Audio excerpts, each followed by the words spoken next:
of the Lord right now. Lord, salamat po, Panginoon. God, grabe ka. Come on, purihin niyo po ang Panginoon. Thank you, Lord. Thank you, Jesus. Lord, grabe ka, Panginoon. Worship pa lang, Lord, kinakatagpo mo na kami, Panginoon. Lord, I pray, Panginoon, that as we hear your word, Lord, tulungan mo kami, Panginoon God, na wala kaming ibang marinig na boses kundi ang boses mo, Panginoon. Lord, wala kaming ibang matutunan, Panginoon God, kundi ang salita mo. Lord, allow me, Lord, use me, Panginoon, to share the pure word of God. Lord, I rebuke any human opinions, Panginoon. Lord, tanggalin mo, Lord, lahat, Panginoon God, ng opinion ko, Panginoon. And right now, Lord, hayaan mo na marinig namin, Panginoon God, ang salita mo ng buo at puro, Panginoon God. I pray, Lord, patuloy, Panginoon God, tulungan mo kami, Lord, na patuloy, God, ay mag-flow, maramdaman po namin, ma-experience namin ang pagmamahal, ang grasya at ang awa, Lord, na meron ka po para sa amin, Panginoon. And as we start, Lord, Panginoon, this our topic mamaya, Panginoon, I pray, Lord, na let our conversation be full of grace, oh God. Thank you, Lord. Ikaw na po ang bahala. We surrender everything to you. Let your will be done in the name of Jesus. Amen and amen. Sige po, papalakpak ng malakas ulit ang mga ready ng makinig, mag-focus at mag-receive. Amen. Alam niyo po, okay, our generation today ang may pinakamabilis, okay, at pinakamadaling access po sa information so far. Okay, yung generation po na ngayon. So hindi ko naman alam kung ano ang generation mo. Okay, hindi na ako mag-name drop baka kasi mahiya ulit si Tito Buboy. Okay.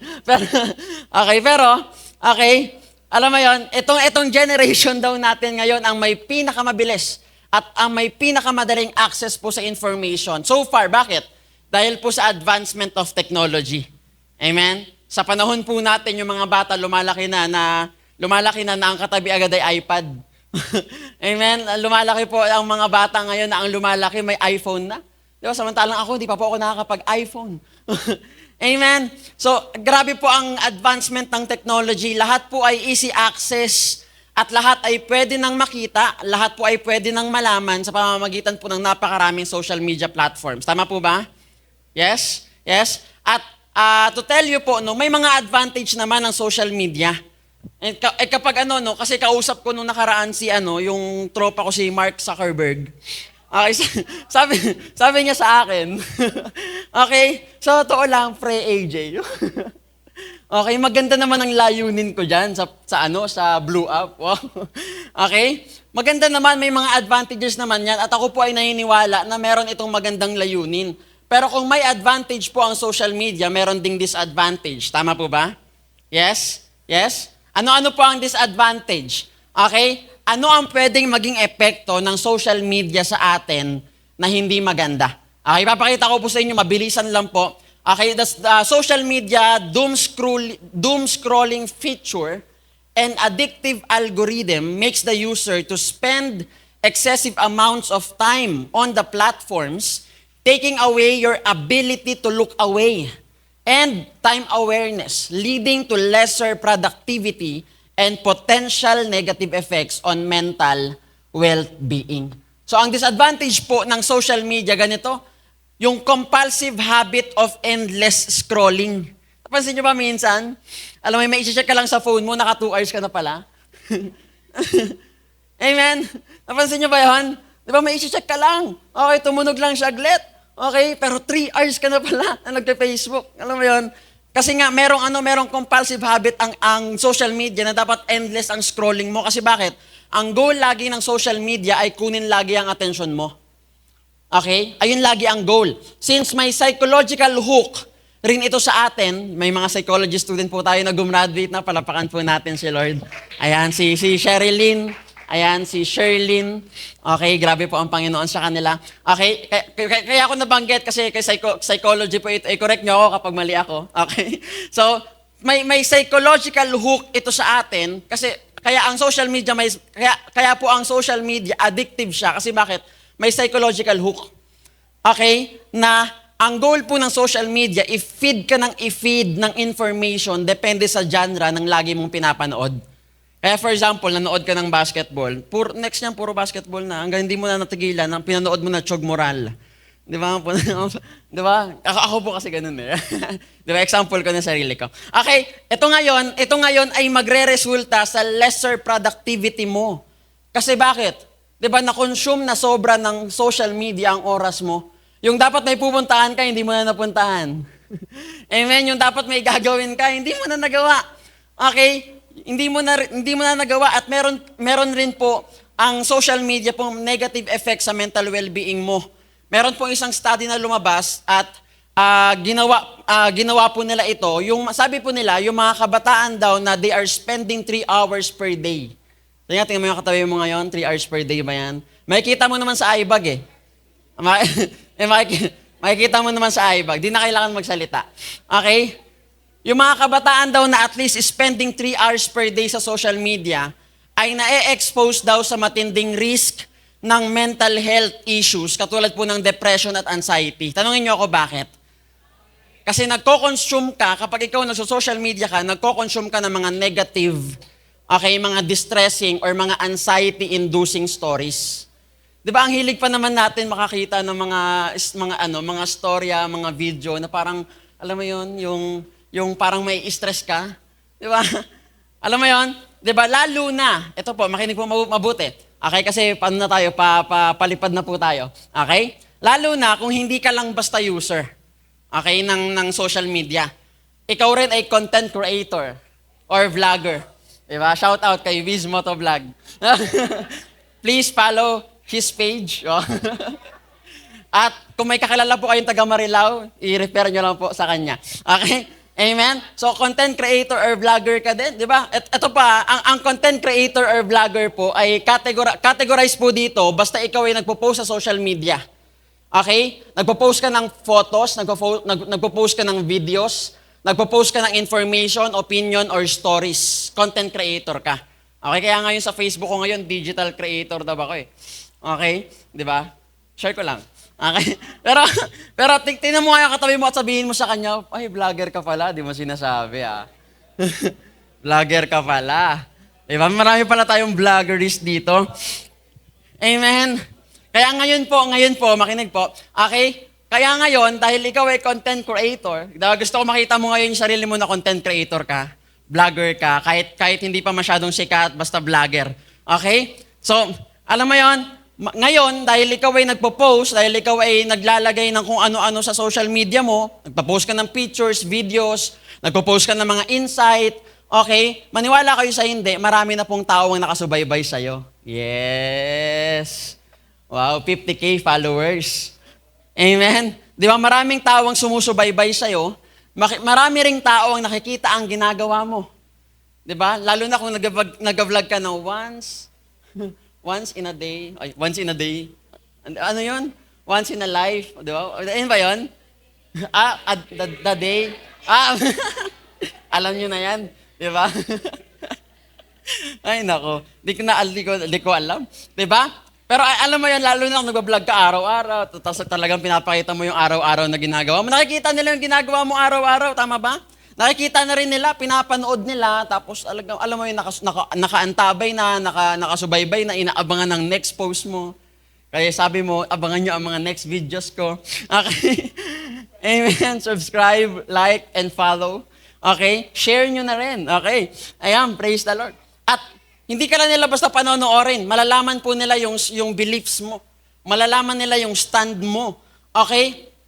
At hindi mo na ngayon, listen to me, dahil sa nakita nila, okay, sa mga pinost mo, dahil sa belief, okay, na meron ka, yung mga tao ngayon na nakakita, nakapanood ng ginagawa mo, okay, maniwala kayo sa hindi, wala na po tayong hindi na po natin kontrolado kung ano ang gagawin o sasabihin ng mga tao patungkol sa atin. Kasi bakit? Magsasalita sila base dun sa nakita lang nila. Okay? Magsasalita sila base dun sa nalaman or napanood po nila sa atin. So, ibig sabihin, kapag pala binuksan mo ang buhay mo ngayon sa social media, isa sa mga disadvantage niya ay ino-open mo na ngayon yung sarili mo sa matinding risk ng backlash. Okay? Ng personal attacks. Okay? At ang malala po, okay, nagkakaroon ng mga tao ngayon sa social media na ini-stalk ka na. May mga stalker po ba kayo dito? Taas po ang kamay. May mga stalker. Sige, ako na lang. Okay, may stalker ako eh. Okay. Okay. Diba, ini-stalk po ako ni Jenny Morales. Amen. Okay? So, ini-stalk ka ngayon, di ba? Binabantayan lahat ng galaw mo. Okay? Binabantayan lahat ng kilos mo at binabantayan po lahat ng salita mo. And unfortunately po, nakakalungkot mang sabihin, okay, but we are living in a world full of hatred, betrayal, deception, and persecution. Okay? Nakakalungkot masabihin, pero ito na po ang mundong ginagalawan po natin ngayon. Punong-puno ng hatred, ng betrayal, okay, mga panloloko, okay, at mga persecution. At alam niyo po, itong current status po ng mundo natin, actually, lumabas po ito sa prophecy ng Bible. Sa Matthew chapter 24 po, Matthew 24 verse 9 to 11, sabi po dito, "Then you will be handed over to be persecuted and put to death, and you will be hated by all nations because of me. At that time, many will turn away from the faith." Prophecy po ito. "And will betray and hate each other. And many false prophets will appear and deceive many people." Ito po yung prophecy na makikita natin sa book of Matthew na mangyayari daw sa end times. Signs of end times. Ito po ay kasama sa mga birth pains and sign na malapit na pong bumalik ulit ang Panginoon. Amen? So, naniniwala po ba kayo na malapit nang bumalik ang ating Panginoon? Diba? Sa current status ng mundo, sa current status ng bansa po natin, diba? We have a reason to believe that yes. And let's be honest, okay, we are living in a world na isang pagkakamali mo lang or isang bagay lang na hindi sila mag-agree sa'yo, ang bilis po ng mundong manghusga at mamahiya. Tama po ba? Diba? Yung mga tao ngayon, ang bilis po nilang mag-comment. Diba? Ang bilis nilang manghusga, ang bilis po nilang mamahiya. At nakakalungkot kasi yung magandang layunin sana ng social media ay natabunan na at napalitan na kasi kasi mas nagagamit na ngayon ang social media to shame people. Okay, ang ganda sana kasi ano ba ang magandang dulot ng social media? Nakaka-connect tayo sa mga tao na malalayo sa atin. Tama ba? Yung mga, alam mo yon, parang andali na lang. Kasi bakit? May communication na kahit saang lupalop pa kayo ng bansa o mundo. Di ba? Ang ganda po niya. Amen? Ano pa? Nakakakuha ka ng napakadaming information.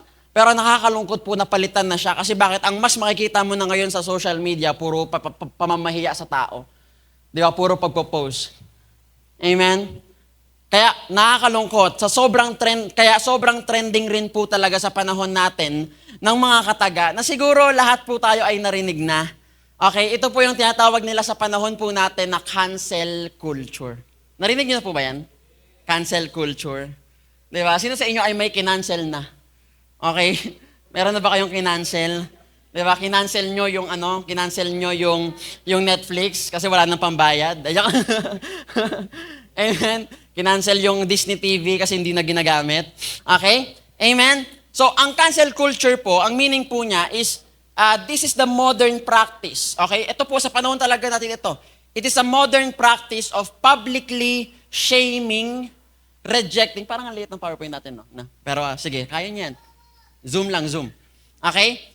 Is the modern practice of publicly shaming, rejecting, boycotting, or withdrawing support for public figures, organizations, or even ordinary people. Kahit po mga ordinaryong tao lang, kinakancel na. Okay? Na, anong ginawa? Nagsalita or may ginawa na something deemed offensive, harmful, or socially unacceptable. Diba? Kung isipin nyo po mabuti, no? Isipin nyo mabuti. Dati saan lang ginagamit ang word na cancel? Order. Diba? Yung alam mo yun, kapag malapit na yung delivery rider, ika-cancel mo na. Wala gumagawa nun sa inyo, di ba? Wala naman. Okay, wala naman. Okay, saan pa? Saan? Facebook? Subscription, yung mga ganyan. Tama, di ba? Subscription. Alam mo yon, kapag hindi mo na ginagamit, kapag ayaw mo nang ituloy, di ba? Cancel mo na. Okay, or minsan nakikita rin siya sa mga PlayStations or mga online games na kapag meron kang ayaw ituloy na option, di ba, cancel mo lang.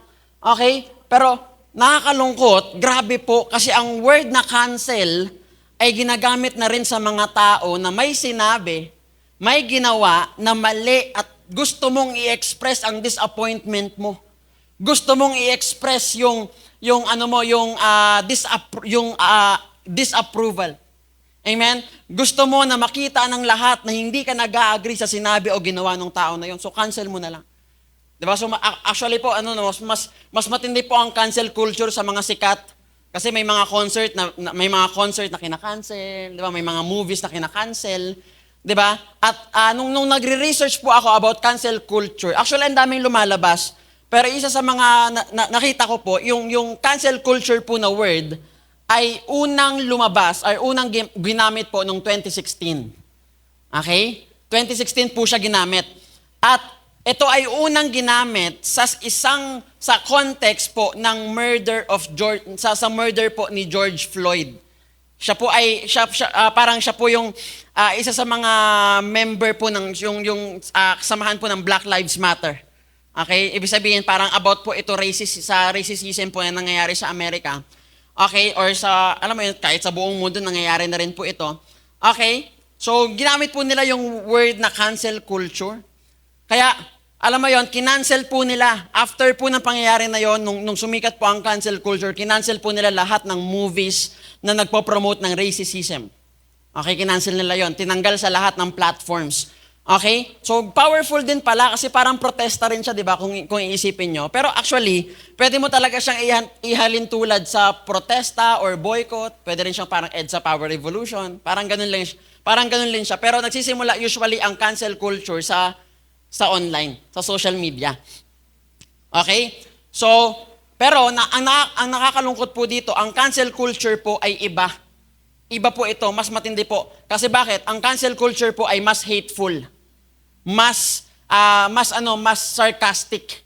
Deeply sarcastic talaga ang cancel culture at aggressively harsh. Ibig sabihin, sobrang harsh po ng mga salitaan po dito. Okay? At ang ginagawa po kasi sa cancel culture, para po sa mga hindi pa nakakaalam, okay, i-call out ng cancel culture ang certain sins or morally unacceptable or socially unacceptable. At ipapakita nito yung desire mo to be separated from them. Ibig sabihin, for example, yung corruption.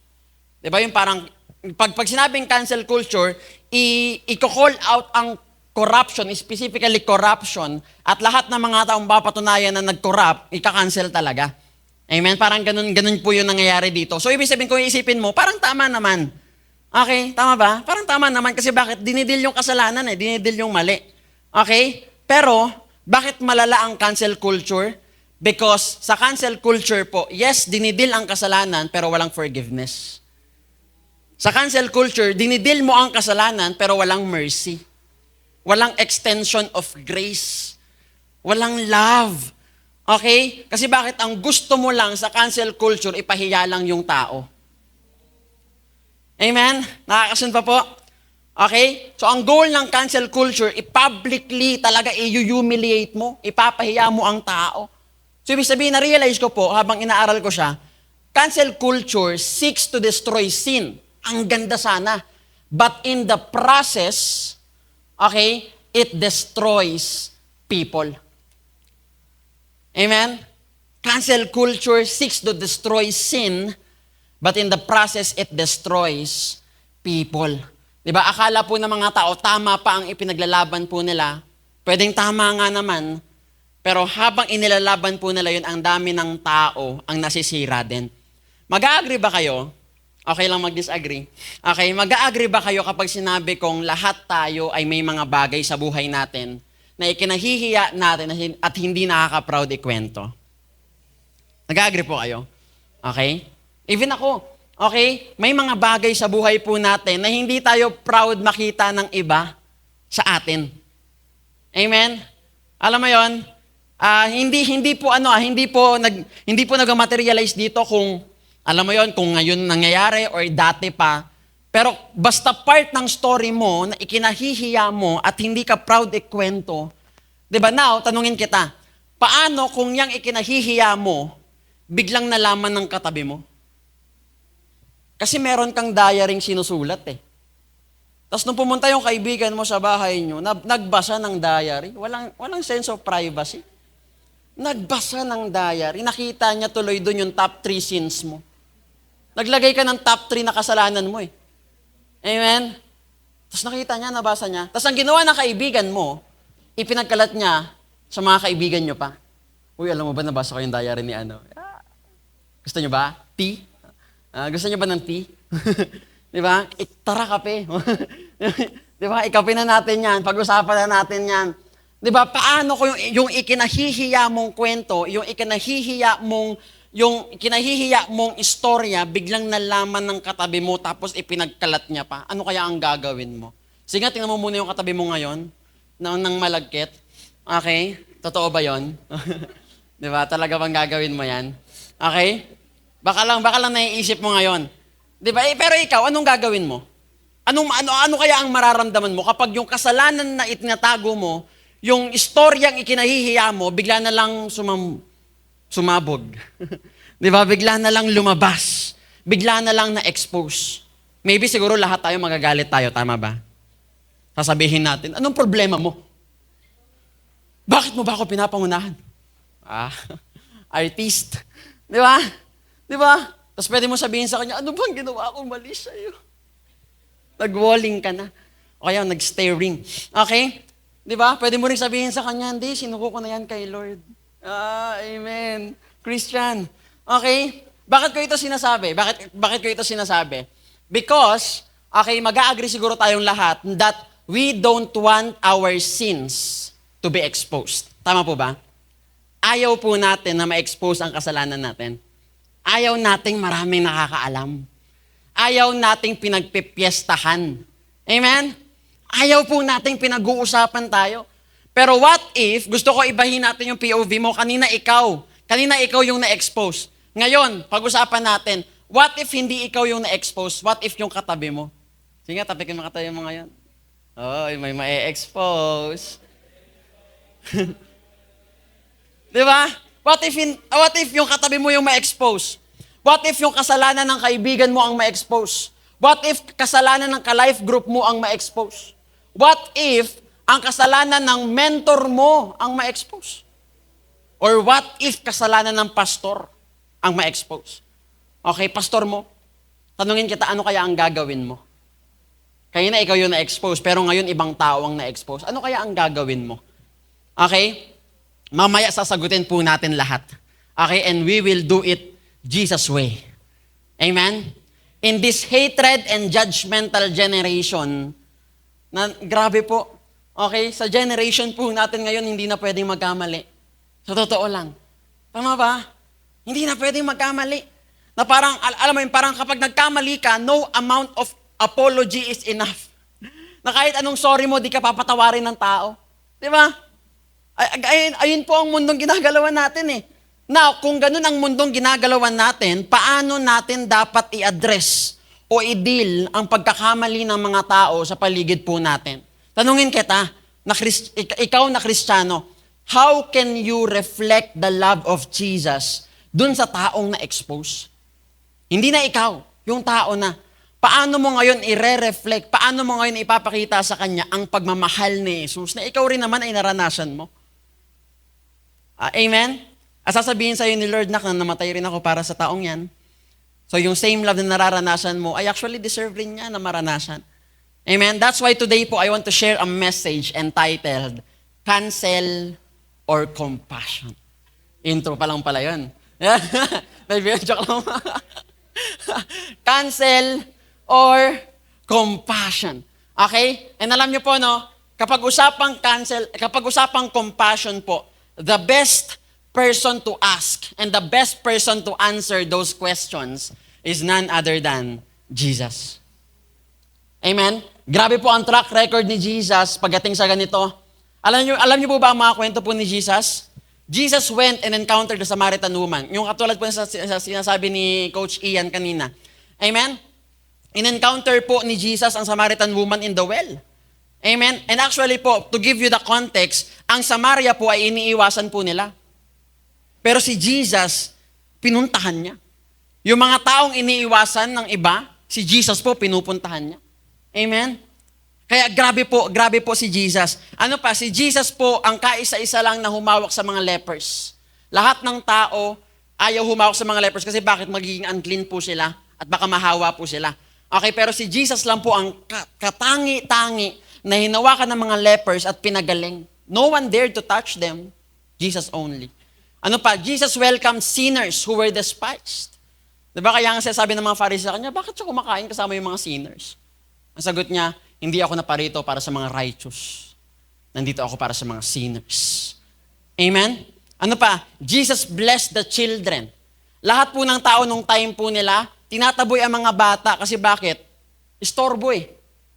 Ang tingin po ng mga tao dati, ang mga bata po ay istorbo. Pero si Jesus po pinakitaan sila, sabi ni Jesus sa kanila, let the little children come to me. And I will bless them. Amen? So ang dami pa pong istorya, pero gusto ko pong tutukan natin yung isang istorya na siguro ay alam niyo pong lahat. Okay? Manggagaling po ang pag-uusapan natin ngayon sa John chapter 8 verse 1 to 11. John chapter 8 verse 1 to 11. Pero yung 3 verses muna basahin po natin, iisa-isahin po natin, okay? Sabi po dito, but Jesus went to the Mount of Olives. At doon, he appeared again in the temple courts where all the people gathered around him and he sat down to teach them. So ito po ang John chapter 8, to give you the context, ito po ay year 2 na ni Jesus. Year 2. At yung year 2 po ay kilala sa year of popularity. Ibig sabihin, itong mga panahon po na ito, sikat na po siya. Kasi napakadaming miracles na po ang ginawa niya. Okay, napakadaming healing, napakadaming encounter na. Talaga, sobrang at sa John po na isulat yung 7 signs of the deity of Jesus. Okay, yung he turned water into wine.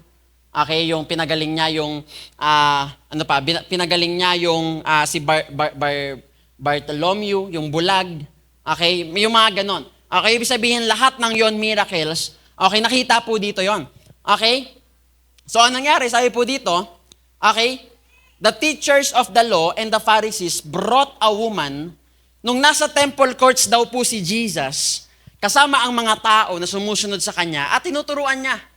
Bigla daw pong may dumating na mga teachers of the law, may mga dumating na Pharisee na may daladalang babae.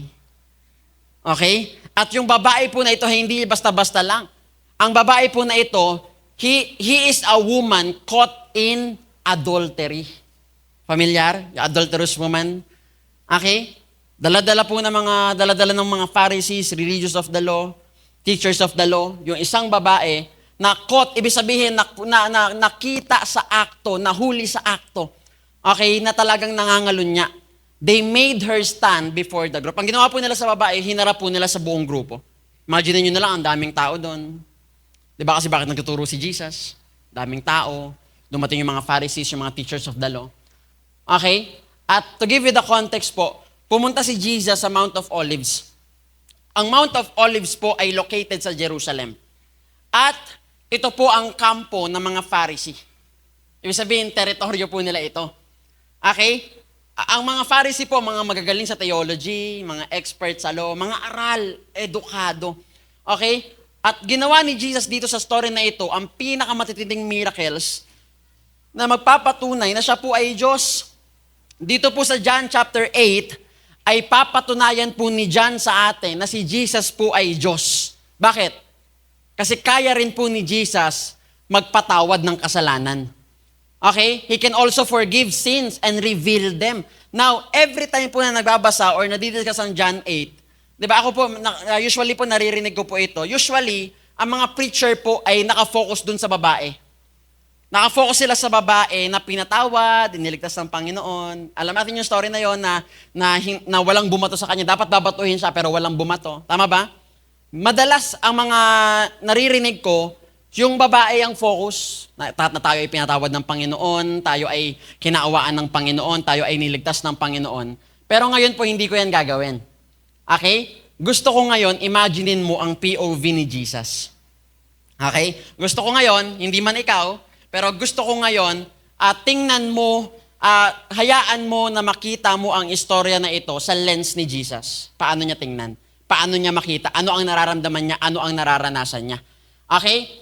At si Jesus po sa story na ito, siya ay tinetest. Gusto ko imagine mo, ikaw ay tinetest. Okay? May nagcha-challenge sa sa pagiging Kristiyano mo. Yung alam mo yun, parang mga tao na bigla na lang magtatanong, ang gusto talaga nilang gawin ay ipahiya ka. Di ba? Alam mo yun, yung magtatanong ng mga mahihirap na tanong para kapag hindi mo nasagot, mapapahiya ka. Yung mga ganyan tao. Okay? Ayun po, tinetest si Jesus, tinetest ka, ikaw na Kristiyano, gusto nila makita ano ang magiging response mo. Okay? Gusto ko imaginein mo ngayon, hinarap ngayon sa'yo ang isang taong nagkakasala. Nakita mo yung mga kaibigan mo, dala-dala yung baba. Di ba? O, Nico, husgahan mo yan. Di ba? Anong gagawin mo? Anong magiging response mo? Okay? Sabi po sa verse 4 to 5, and said to Jesus, may dala-dala silang babae, verse 4, pasok. Ang sabi ng mga teachers of the law, ng mga Pharisees, sabi na, Teacher, Rabbi, this woman, itong babaeng ito, okay, nahuli namin sa akto na gumagawa ng kasalanan. At alam niyo po ba, sa context po nila, okay, mapapatunayan lang na adulterous ang isang tao kapag nahuli talaga sa akto. Okay, yun lang ang requirement. Mahuli mo sa akto, guilty siya. Ito talaga nahuli sa akto eh. Na alam mo yon, talagang nangangalunya. Okay? Ayun lang yung tanging requirement para sabihin guilty ang isang tao pagdating sa adultery. Ngayon, dahil guilty po yung babae, dahil nagkamali naman talaga yung babae, dahil nagkasala naman talaga yung babae, ang sabi ng mga teachers of the law, according sa law ni Moses, dapat sa babaeng ito batuhin. According sa law. Okay? Kung magpapakalegalistic po tayo dito, kung magiging technical, okay, according sa law, dapat batuhin yung babae. Kasi bakit? Guilty. Okay? Ang sagot po ang sabi po ng mga Pharisees, sabi niya, now, what do you say? Tanungin kita, ikaw, ano masasabi mo? Ayun po yung tanong nila kay Jesus. According sa law ni Moses, dapat batuhin to. Kasi guilty. Ikaw, Jesus, ano masasabi mo? Ikaw, ano masasabi mo? Ikaw, ano masasabi mo? Okay? So parang talagang inuudyok si Jesus at talagang pumatol. Alam niyo po, grabe. Okay? Pero sabi sa verse 6, sabi po doon, they were using this question as a trap in order to have a basis for accusing him. Finally po, lumabas rin yung totoong intention sa story. Kaya pala iniharap kay Jesus yung babae. Okay? Kasi sabi po ng verse 6, tinatanong daw po nila yon, hindi dahil curious sila, hindi dahil concerned sila. Tinatanong po nila yon kasi iyon po ay trap. Ayun po ay pain para kay Jesus, na kapag nagkamali si Jesus ng sagot, magkakaroon sila ng rason para akusahan at hulihin po si Jesus. Okay? It is a test. It is a trap. Okay? At dalawa po ang nasasaktal dito. Yung una, yung babaeng na-caught in adultery. Pangalawa po ay si Jesus. Now, meron po akong observation sa story. Ano kaya ang makikita natin sa story po na ito? Dalawang bagay lang po. Dalawang bagay lang. Na-realize ko, number 1, someone is always watching your response and actions. Amen? Nag-agree po ba kayo dyan? Na laging may nanonood sa'yo. Sikat yarn. Amen? Kung gagawan lang ng movie ang buhay mo, di ba marami pong manonood? Full pack ang cinema. Amen? Kasi bakit? Bawat kilos po ni Jesus, binabantayan po nila. Hindi na bago sa mga Pharisee, tama ba? Hindi na to bago sa mga Pharisee. Kasi bakit? Sa lahat na lang ng lugar, ang ginagawa po ng Pharisee, nagtatanong sila para hinihintay lang nila talaga na magkamali si Jesus. Laging hinahanapan ng butas. May mga kakilala ba kayong ganyan na tao? Yung lagi kang hinahanapan ng butas. Yung lagi kang hinahanapan ng pagkakamali. Yung wala nang ibang nakita sa'yo kundi pagkakamali mo lang. May mga ganyan po ba kayong kilala? Di ba? Huwag niyo nang ituro kapag nandito. Okay? Amen. May ganyan ba kayo? Di ba? Yung alam mo yon, wala na ibang nakita kundi pagkakamali ko lang. Di ba? Nagwalis naman ako buong araw. Nung nakita ako, nung nagpapahinga ako. Wow! Amen. Alam mo yon, nilinis mo ang buong, nilinis mo ang buong bahay. Di ba? Meron ka lang na miss. Di ba? Sasabihin ka, tamad-tamad mo. Di ba? Mga ganyan. Okay? Pero maniwala po kayo, whether you like it or not, laging may nanonood sa'yo. Laging may nakatingin sa'yo. At laging may nakikinig sa'yo. Students, mga estudyante, kausapin ko po kayo. Yung mga youth lang, hindi yung mga unemployed, ha? Hindi, joke lang. Charot. Joke lang. May mga gumraduate kasi. Amen. Kausapin ko po kayo. Okay? Mga youth, estudyante, may mga kaklase kang ino-observe ka. Alam mo ba yon? Tinitingnan nila ano kayang klaseng tao to? Ano kayang klaseng Kristiyano to? Diba, ito ba yung Kristiyanong sumasagot sa magulang? Sumisilip silang ganyan sa'yo sa buhay mo. Ito ba yung Kristiyano na nangungopia? Ito ba yung Kristiyano na nagkakraming? Gumagawa ng assignment ngayon lang? Charot lang. Okay. Amen. Okay. Di ba? O, mga YP, mga young pro. Okay, kausapin ko po kayo. Maniwala ka, may nakatingin lagi sa trabaho mo. May nakatingin. Okay? Tinitingnan nila lagi. Nakikita nila pag lagi kang late. Nakikita nila kapag late ka mag-online. No? Napapansin nila yun, binabantayan nila yun. Kita nila ang performance mo sa work. Kung ginagalingan mo ba o tamang petics ka lang. Diba? Kita rin po nila anong ginagawa mo kapag under pressure ka. Nakikita rin nila paano ka makipag-usap sa co-employee mo. Nakikita nila lahat. May nanonood sa'yo. Mentor at leader, kausapin ko po kayo, may nanonood sa'yo. May nanonood paano mo i-deal ang life group mo. Amen? Paano mo ba i-deal ang life group mo kapag nagkakamali sila? Pinapanood po nila yan. At naaalala po nila ano ang ginawa mo. Kaya mga anong gusto kong sabihin? Dapat aware ka. Dapat conscious ka. Dapat mindful ka. Dapat mag-ingat-ingat ka rin sa ginagawa at sa response mo. Kasi bakit? Laging may taong nakatingin sa'yo. Hindi naman para i-please sila. Okay, hindi para i-please sila.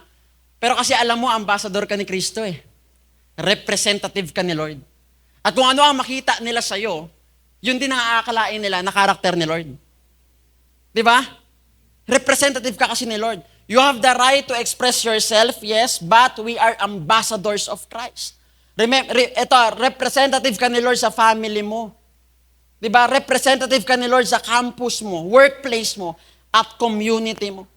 Di ba? Representative ka ni Lord dyan. Kaya, hindi mo gagalingan kasi gusto mong i-please yung mga tao. Gagalingan mo kasi gusto mong makita nila si Lord sa'yo. Di ba? Kasi representative ako ni Lord. Di ba? Kapag hindi ako maingat, baka husgahan nila ang Diyos ko. Di ba? Baka hindi nila tanggapin ang Diyos ko. Amen? Number 2, na observation ko, mistakes and failures of others are test of your character. Narealize ko lang po, sa story po na ito, na ang pagkakamali pala ng iba, ang failure ng ibang tao ay madalas test sa character mo. Paano ko nasabi? Let me explain. Diba? Kasi baka tanungin nyo ako, bakit ako ang itetest? Hindi naman ako yung nagkamali. Diba? Bakit ako yung itetest? Hindi naman ako yung nagkasala.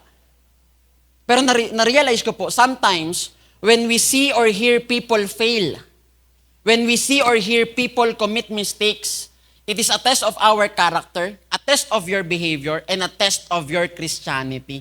Anong gagawin mo sa nakita o narinig mo?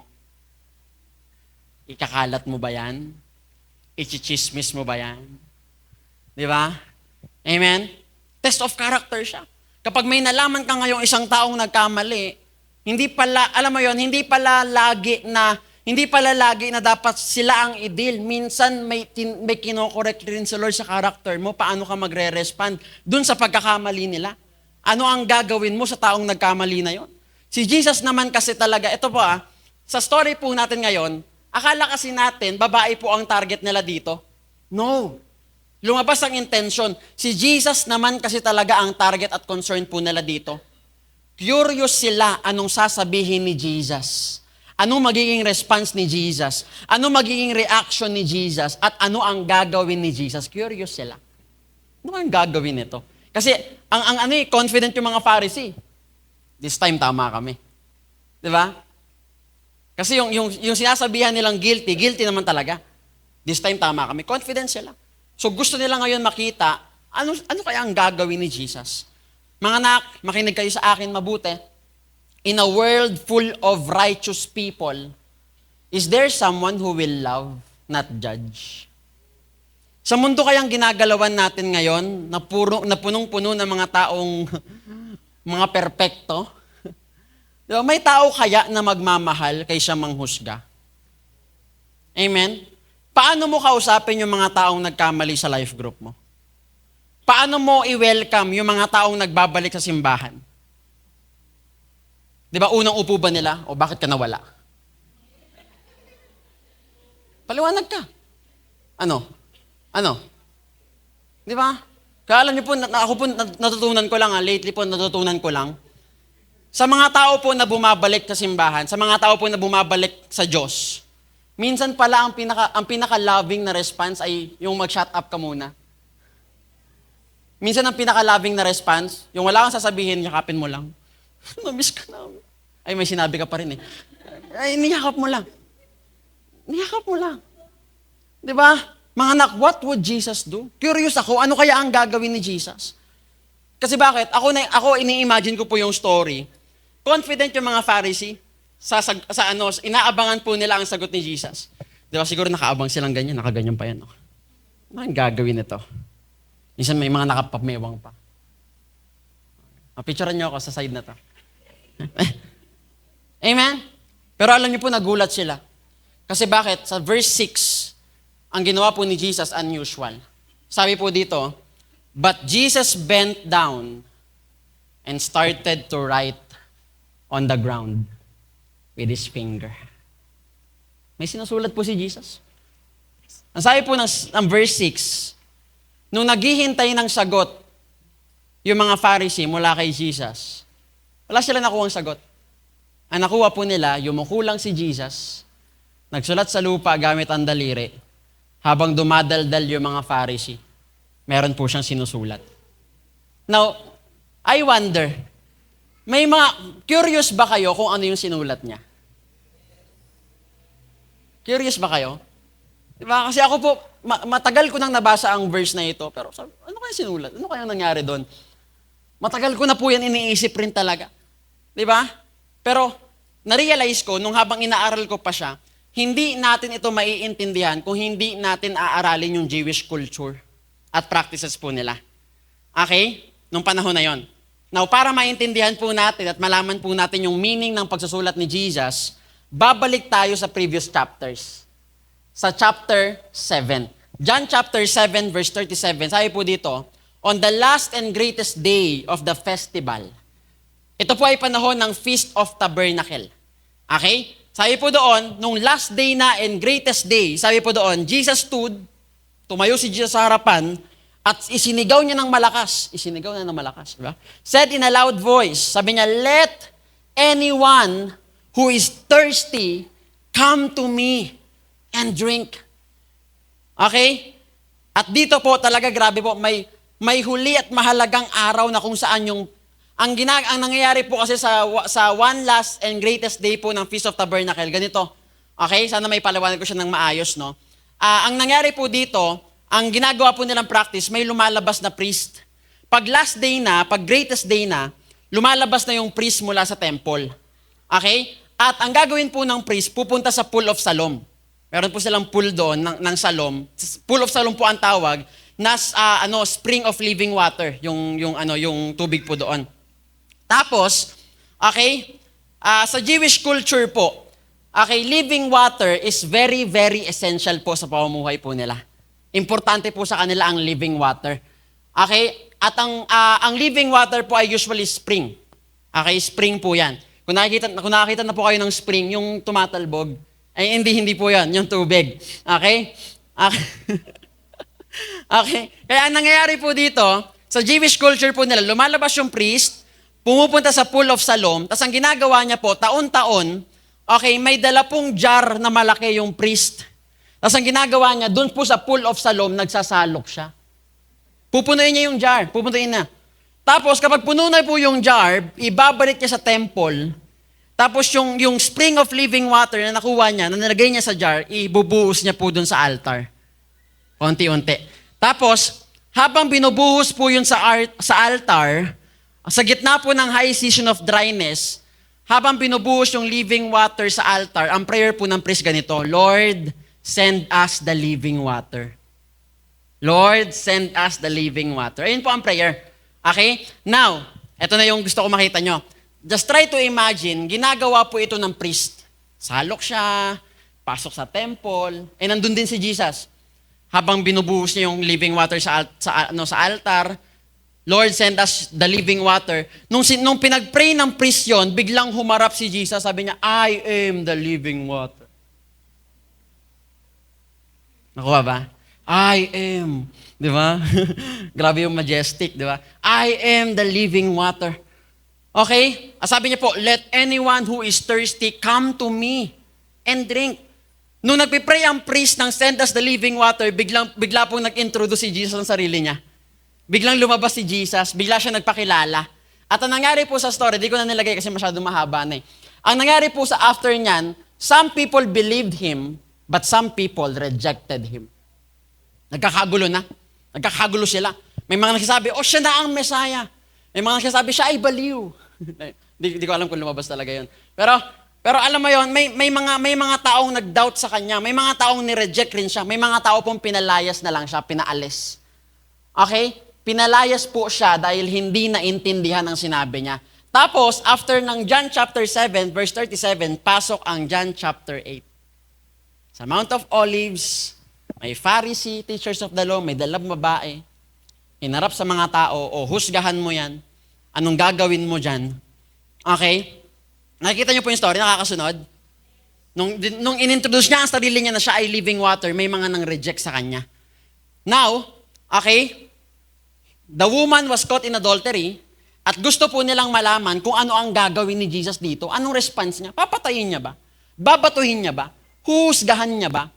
Sa totoo lang po yung sitwasyon po ng babae nakadepende kay Jesus. Tama? Kung ano ang sasabihin niya, yun yung mangyayari sa babae. Okay? But instead of answering, imbis sumagot, Jesus did something unusual na hindi rin naintindihan agad ng mga tao. Jesus did something na ginagawa lagi ng mga rabbi or teacher nung panahon po nila. Okay, makinig kayo mabuti. Dito po ang twist. Ginawa niya yung tinatawag, yung teaching method po ng mga rabbi na tinatawag na ramez. Yan, anak, pakita natin ramez. Remes. Yan, remes. Which means hint or allusion. Ginagamit po ito ng rabbi to teach the students to recall a familiar phrase or part of a scripture. Ibig sabihin, we have a reason to believe na ang sinusulat daw po ni Jesus ay hint. Na kapag nakita ng mga Pharisees at teachers of the law yung hint na yon, alam na agad nila yung familiar phrase. Kasi kabisado nila ang Bible eh.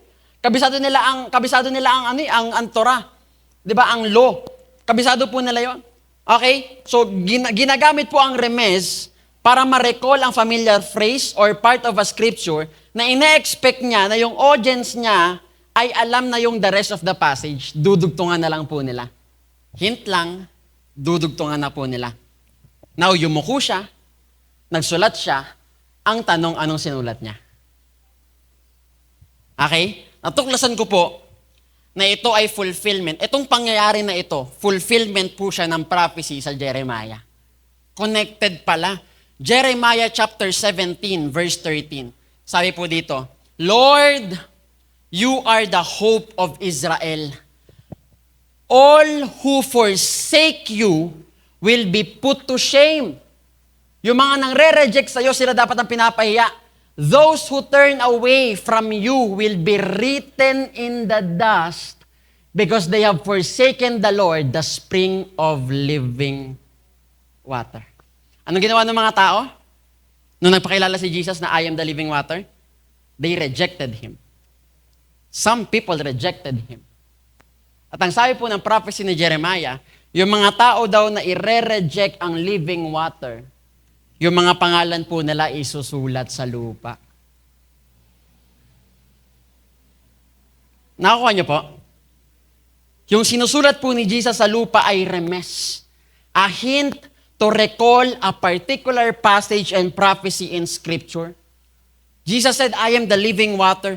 At nung nagpakilala po siya, they rejected Him, they forsake Him. Now, we have a reason to believe na isinusulat po ni Jesus sa lupa ay yung mga pangalan ng mga taong nang reject sa Kanya.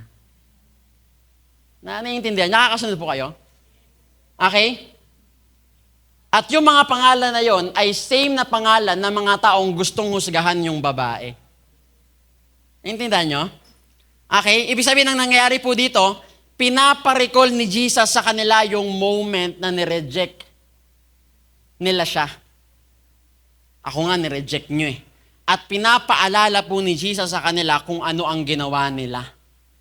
Alam niyo po, one thing na na-realize ko, ang gusto pong sabihin ni Jesus ganito, wag lang tayo mag-focus sa ginawa ng babae. Amen? Bakit? Kasi may ginawa rin kayo. Ayan po ang gustong sabihin po ni Jesus. Di ba? Sa PowerPoint po natin yan. Wag lang tayo mag-focus sa ginawa po ng babae. May ginawa rin kayo. Gusto niyong husgahan ang babae sa kasalanan niya? Guilty siya, yes. Pero wait lang, di ba may kasalanan ka rin? Di ba nagkamali ka rin? Di ba may ginawa ka rin? Di ba nireject mo ako? And now, God is also giving us a hint or tip on what to do when you are in the same situation. Tanungin ko kayo, ready na ba kayo maging Christ-like and be like Jesus when we see or hear people sinned?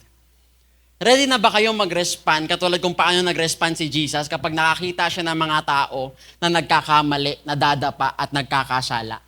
Mga anak, imitate po natin si Jesus. Dalawang bagay lang po, tapos na po ako. What to do when people commit mistakes? Number 1 po, be mindful of your response. Kapag may nakita kang kapatid, kasama sa life group, kaibigan, di ba, mentor mo, leader mo, nagkamali, number 1 na tatandaan mo, maging mindful ka sa response mo. Isipin mo ng maigi ang sasabihin mo. Di ba? Ang nakakalungkot po, lagi ko ito sasabi sa mga nami-mentoring ko, ang nakakalungkot, ang dami ng leaders, ang bilis sumagot, ang bilis mag-advise, ang bilis magsalita. Di ba? Nagmamadali laging sumagot. Di ba? Hindi ba pwedeng pakinggan mo muna? Assess mo ang buong sitwasyon. At isipin mo mabuti, ano ba ang kailangan niya ngayon? Kailangan niya ba ng advice o kailangan niya lang na makikinig sa kanya? O baka kailangan niya lang naman talaga ng yakap? Amen? Eh kaso pag nagsalita, Nay, pagod na ako. Saan ka napagod? Ako nga eh. Ako nga pagod. Bakit ka napagod? Di ba? Alam mo yun, ang daming ganyan. Amen? Mga anak, hindi po nag-react agad si Jesus. Instead, si Jesus po, pinag-self-reflect din ang mga nanguhusga sa babae. Jesus reminded those people what they have truly done. Na wait lang, bago nyo husgahan, bago nyo kaladkarin ang babaeng ito, wait lang, may pagkakamali rin kayo. Bago pa siya magkamali, may pagkakamali rin kayo. Jesus knows what He is doing. Pinag-isipan mabuti ang response, hindi bara-bara.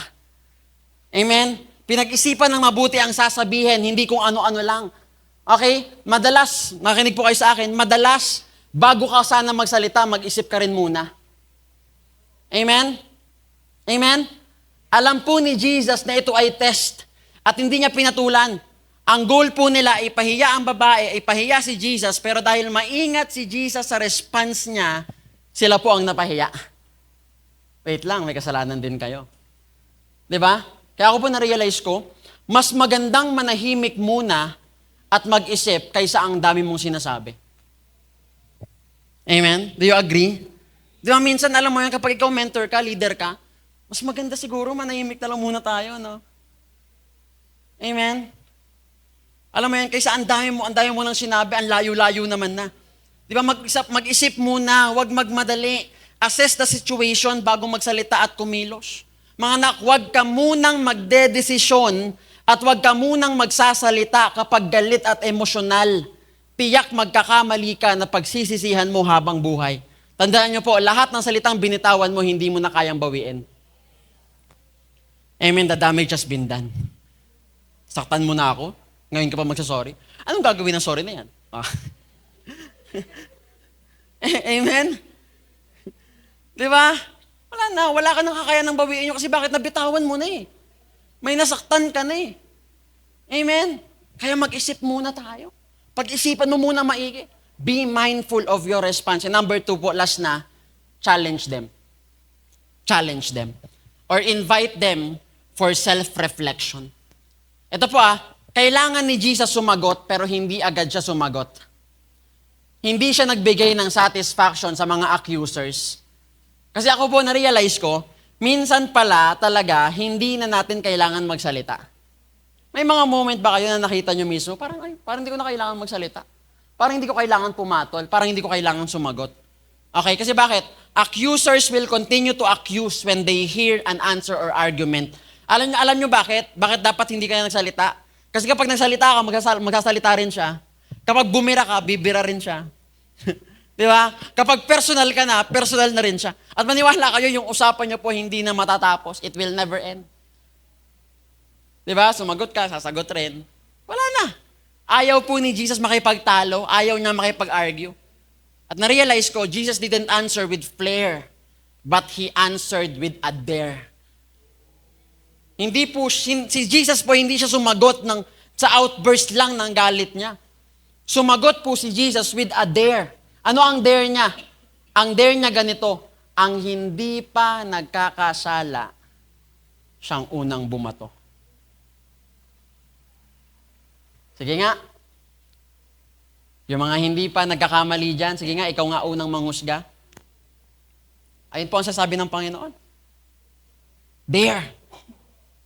In-invite niya sila na wait lang, isipin niyo muna mabuti. Di ba? Wait lang, isipin niyo muna maigi. Okay? Legally, deserve po naman talaga na ba ay batuhin because she is guilty. Pero nakita natin si Jesus na nilabas niya ang character niya and He respond with the behavior of grace. Sabi niya, ang hindi pa nagkakamali, siyang unang manghusga. Amen? Sige. Amen? Now, paano mo ngayon i-invite for self-reflection yung alam mo? Kasi hindi naman porket parang, alam mo yun, parang ganito yung response, ay hindi mo na i-correct ang tao. Kung may mali talagang ginawa, i-correct mo, itama mo. Pero paano mo gagawin? Number 1, gawin mo siya, if your brother sinned against you, go and tell him his fault directly. Ibig sabihin, kapag meron talagang isang tao na nagkamali, or nagawan ka ng pagkakamali, or meron ka nakitang mali niyang ginawa, ang sabi po ng Bible, 3 phase. Number 1, kung ikaw nakakita niya, dapat ikaw kumausap. Kausapin mo siya directly, hindi yung i-relay mo sa kaibigan mo, alam mo, nakita ko siya ano. Paano kaya yun? Pag-pray na lang natin. Diba? Doon minsan nabubuo yung mga chismis eh. Diba? Tapos kumalat na kumalat, lumaki na lumaki. Diba? Kung ang ginawa mo, nakita mo, na witness mo, ang ginawa mo, dinirect mo na yung tao, pray, parang kamusta ka ba? Diba? Saan ka galing? Curious lang. Amen? I-direct mo na. Wag mo na pagpasahan pa. Kasi ako naniniwala po, kung ikaw ang nakakita noon, bakit may purpose rin si Lord? Bakit ikaw ang nakakita? May purpose rin siya. Hindi para ipasa mo sa iba, pero para ikaw na ang kumausap doon sa kapatid mo. Amen? At sabi po ng Bible, kapag hindi nakinig sa'yo, kapag nakinig sa'yo, you gain a brother. Pero kapag hindi nakinig sa'yo, sabi ng Bible, dala ka ng 2 or 3 witnesses. Diba? Dala ka na ngayon ng kasama. Diba? Panel interview. Diba? Sabi nito, di kamusta ka ba? Diba? Kape na lang natin yan. Diba? Diba? Alam nyo na yan. Tapos sabi po doon, kapag hindi pa rin nakinig sa 3 na witnesses, dali mo na yung buong simbahan. Pag-pray nyo na. Lilayans nyo. Lay hands. Mali. Sorry. Okay? Pangalawa daw, paano mo i-invite for self-reflection? Pangalawa daw, ganito. Kung hindi nadaan sa usapan, Ay kung yung una, idaan mo sa direct, kausapin mo na, itama mo na, i-correct mo na. Pangalawa, kapag yung nag-a-accuse naman, ang pwede mong gawin, tapatan mo ng salamin. Sino nakikita mo? Ikaw, di ba? Sabi ng Bible, remove the plank in your eyes first before you remove the plank in the other's eyes. Ibig sabihin, tanggalin mo muna yung dumi sa mukha mo bago mo isipin yung dumi ng ibang tao. Di ba? Kinokorek mo yung iba, ikaw rin naman. Amen? Ganun daw. Bakit? Kasi kapag tinanggal mo yung dumi mo sa mata, sabi po ng Bible, you will see clearly. Makakakita ka po ng malinaw. Kaya alam niyo po, na-realize ko, grabe po ang grasya ng Panginoon. Kasi bakit? Pag binasa niyo po yung verse 9 hanggang 11, mabilis na lang, sabi po dito, after pong sabihin ni Jesus yon, after niya, magkaroon kayo ng self-reflection. Maging mindful kayo sa response ninyo. Verse 9 po, pasok ang verse 9. Sabi po doon, at this, those who heard, ay na lang sinusulat yung pangalan nila eh. Those who heard began to go away one at a time. Sabi po ng story, isa-isa daw umalis yung mga tao. Ang pinakauna daw umalis yung mga matatanda. Sabi ng mga matatanda, ay naiwan ko pala yung MGAS kong bukas. Ay may labahin pala ako. Ay sinaing ko. Nagsisiwian na po sila. Okay? Until only Jesus was left with a woman still standing there. Nawala na lahat ng nanghuhusga dun sa babae. Si Jesus na lang po ang natira at yung babae. At alam po ang nangyari po, verse 10, Jesus straightened up. Tumayo si Jesus. Kinausap niya ang babae. Sabi niya, woman, asa na sila? Has no one condemned you? Wala bang nanghusga sa'yo? Sabi ng babae, no one, sir. She said. And sabi po ni Jesus, then, neither do I condemn you. Hindi ka nila hinusgahan, hindi rin kita uhusgahan. Jesus declared, go now and live your life of sin. Sa ibang translation po, go and sin no more. Hindi sa hindi din nilang kasalanan, pero unang pinakitaan ni Jesus ang babae ng grasya. Kaya ako po naniniwala we can always extend grace, we can always extend love, we can always extend acceptance. Sana, ako po ang prayer ko po sa simbahan po, at maging simbahan po tayo, maging life group po tayo. Yung life group mo, ang simbahan natin, ay ang maging trademark po natin, tumatanggap tayo ng mga taong nagkamali. Tumatanggap tayo ng mga taong nadapa. At sasabihin natin sa kanila, hindi pre, kaya mo yan, bangon ka ulit kasi baka tutulungan kita, tutulungan ka ng leader natin, tutulungan ka ng mentor mo, tutulungan ka ng pastor mo. Sana ganun po tayo. Every time na may mga bumabalik po na tao, ang response mo lagi, alam mo yun, grasya, yakap, at hope na may pag-asa pa. Kasi nakakalungkot po minsan, nauna kang nagalit, pero hindi mo man lang na-encourage ang taong bumalik talaga sa Panginoon. Amen? So sabi po ni Jesus, sabi niya, walang nanghusga sa'yo, di rin kita uhusgahan. Umuwi ka na, at huwag ka nang babalik sa buhay na puno ng kasalanan. Dinil pa rin ang problema. At ako po naniniwala itong adulterous woman na to, natandaan niya yung sinabi ni Jesus sa kanya. At never again bumalik siya po sa buhay na marumi, sa buhay ng kasalanan. At pwede rin po na yun po ang gawin natin sa mga tao na nagkakasala. Mga anak, let's extend grace. Amen? Let's extend compassion. Let's extend love. Kasi bakit? Tayo lang rin naman ay kinaawaan ng Panginoon. Tayo lang rin naman ay tinanggap ng Panginoon. At tayo lang rin naman ang unang nakaranas po ng grasya ng Panginoon. So ano ang karapatan nating husgahan sila? Kung tayo nga nagkasala din ay kinaawaan naman ng Panginoon. So let's extend the same grace na tinatayuan mo. Let's extend the same love na nararanasan mo. And let's accept them wholeheartedly. Amen? Tatayo po tayong lahat at mananalangin sa Panginoon. Come on, sige, palapakan po natin si Lord. Hallelujah. Thank you, Lord. Thank you, Jesus. Lord, salamat po. Come on, sige, pasalamatan mo ang Panginoon. With your words, sabi mo, thank you, Lord. Thank you, Jesus. Hallelujah. Thank you, Lord. Thank you, Jesus. Come on.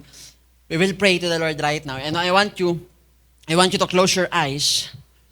At ngayon din, gusto ko alalahanin mo, if there's anything na situation na alam mo, meron kang naaalala, na meron kang isang taong kinausap, na alam mo ngayon, na nakikita mo ngayon, ay hindi ko pala siya napakitaan ng grace. Hindi ko pala siya napakitaan ng love. Hindi ko pala siya napakitaan ng mercy. Right? I want you to close your eyes and imagine the face of that person. And I want you to repent. Repent. Kung imbis na grace ang naranasan ng tao, condemnation po ang naranasan po nila. If there's a situation in our church or in your life group na imbes na maramdaman ang pagmamahalan, ang naramdaman ay ang naramdaman ay guilt. Ang naramdaman po ay shame. Come on, right now, repent for everyone na alam mo sa sarili mo na meron kang nakausap once at hindi mo nagawa na i-reflect ang pagmamahal ng Panginoon sa buhay niya. I don't know your story. I don't know your situation. But I know, katulad kung paano nag-respond si Jesus, we can respond like Him. We can be like Jesus. Pwede mong makuha ang character na meron ng Panginoon. Pwede kang mag-extend ng love. Pwede kang mag-extend ng grace. Pwede mong iparamdam sa mga tao na, uy, tanggap ka dito. Welcome ka dito. Hindi natin kailangan pag-usapan kung ano ang nangyari sa'yo, pero tanggap ka dito. Mahal kita, mahal ka namin, mahal ka ng Diyos. And there's no amount of sinfulness can separate you from the love of God. Walang kahit na ano ang kayang maglayo sa'yo sa pagmamahal ng Panginoon. That's why right now, kung ikaw ang taong ito, alam mo sa sarili mong bumabalik ka sa Panginoon, alam mo sa sarili mo na baka ako rin, nakaka-relate ako dun sa adulterous woman, na guilty naman ako, may kasalanan naman ako, nagkamali naman talaga ako. But you are praying for a chance na, Lord, allow me to be restored again. Allow me, Panginoon, na yung same grace na naranasan po ng adulterous woman ay maranasan ko rin. Yung same mercy na naranasan niya ay maranasan ko din. Yung same na compassion na naranasan niya ay maranasan ko rin. Lord, sa mga tao, Panginoon, na nagpe-pray, nananalangin, naghahanap, nagpupursue ng isa pang pagkakataong makabalik sa'yo right now, I pray, Lord, you settle it today, Panginoon. Lord, ngayon pa lang naniniwala po ako, ibabalik mo ang tao ito sa'yo, sa presensya mo, sa pagmamahal mo, sa yakap mo, Panginoon. Lord, tanggalin mo ang spirit of condemnation in the name of Jesus. Spirit of shame na pumigil sa amin magtaas ng kamay. Spirit of guilt, Lord, na patuloy dumudurog ng puso namin. Nakakala namin okay na kami, pero Lord, guilty pa rin kami. Lord, palayain mo kami, Panginoon, sa lahat ng kasalanan nag-alipin po sa amin. And I pray, katulad ni Jesus, help us to respond with grace. Help us, Lord, na ang mga conversation po namin, ang mga declaration po namin, ang lumalabas sa bibig po namin ay full of grace. Kasi Lord, sino kami para husgahan sila? Sino kami para sabihin hindi ka nila mahal? Sino kami, Lord, para sabihin na wala silang pag-asa? Lord, wala kaming karapatan. Wala po kaming karapatang husgahan sila. Kasi kami rin mismo ay nakaranas lang rin ng grasya mula sa iyo. At kung hindi dahil sa grasya mo, wala po kami dito ngayon, Panginoon. Lord, I pray to be filled of your love, of your grace. Acceptance mo ang maranasan. Naniniwala po ako, Panginoon, ngayong oras na ito, may mga niyayakap ka. In the name of Jesus, God is embracing you. Come on, right now. Right now, accept it, receive it. In the name of Jesus. The Lord, change me like only you can. ang overflowing love ni Lord ay ipaparanas niya sa'yo. Come on. Come on. Father, I pray, make me more like Jesus. This world Hallelujah. Come on. is dying You to can raise up your hand. Taas mo ang know kamay mo. you are. Sige po, taas mo ang kamay mo. Hallelujah. Worship the Lord. You've shown us the way to your heart. So Father, I pray, make me more like Jesus. Come on, sing it until you mean it. Oh Lord, change me like only you can. Here with my heart in your hands. Father, I pray, make me more like Jesus. This world is dying to know who you are. You've shown us the way to your heart.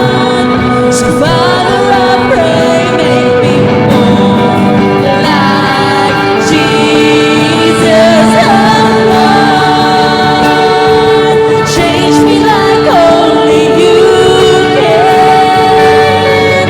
Here with my heart in your hands. Father, I pray, make me more like Jesus. This world is dying to know who you are. You've shown us the way to your heart. So Father, I pray, make me more like Jesus. Oh Lord, make me like only you can. Here with my heart in your hands. Father, I pray, make me more like Jesus. This world is dying to know who you are. You've shown us the way to your heart. So Father, I pray, make me more like Jesus, more like Jesus. If more of you is less of me, take everything. Yes, all of you is all I need. Take everything. If more of you is less of me, take everything. Yes, all of you is all I need. Take everything. If more of you is less of me, take everything. Yes, all of you is Yes, all I need. Thank you, Lord. Take Thank you, Lord. Come on, declare it. Hallelujah. Hallelujah, Jesus. Lord, salamat po. Palapakan mo ang Panginoon. Thank you, Lord. Thank you, Jesus. Lord, right now we declare may mga pinapalaya ka, Lord, sa spirit of shame. Marami sa amin nahiya, Panginoon, pero Lord, tinatanggal mo ang hiya. Binubunot mo, Lord, ang guilt. Binubunot mo, Panginoon, lahat, Lord, ng mga bagay na nagho-hold back po sa amin para makaarangkada kami, maka-area uli kami, maka-move forward kami, Panginoon God, sa relasyon na meron kami sa iyo. And right now, I pray, Lord, tulungan mo ang simbahan po namin, Panginoon, na napapuno, Lord, ng awa, ng grasya, ng pagmamahal na nanggagaling po sa iyo. Lord, wala pong lugar ang condemnation sa lugar po na ito in the name of Jesus. Lord, wala pong lugar, Panginoon, Lord, ang judgment sa lugar po na ito. Sa lahat ng mga feeling nila, nausgahan sila, in the name of Jesus, pinapalaya ka ng Panginoon. In behalf of those people na nangusga sa iyo, I ask for your forgiveness. Patawarin mo kami. Kung may nasabi man kami, kung may nagawa man kami, na nag-contribute pa para lumayo ang loob mo sa amin, lumayo ang loob mo sa simbahan right now, the Lord is releasing and pouring forgiveness in all of us. Pinapatawad tayong lahat ng Panginoon. And Lord, salamat po, Panginoon God. And I pray, Lord, na hindi lang ito basta marinig namin ngayon, Panginoon, pero hayaan mo, Lord, tumatak sa puso namin, Panginoon. Na Lord, every time na God, may kapatid kami, may kaibigan kami, Panginoon, may kakilala kami, Lord, na nag-i-struggle sa kasalanan. Sana ang unang response po namin ay hindi panghusga, pero pagtanggap at pagmamahal, Panginoon. Maranasan nila ang pagmamahal na meron ka po para po sa amin, Panginoon. We love you, God. We praise you. And all this we pray in the mighty name of Jesus. Amen.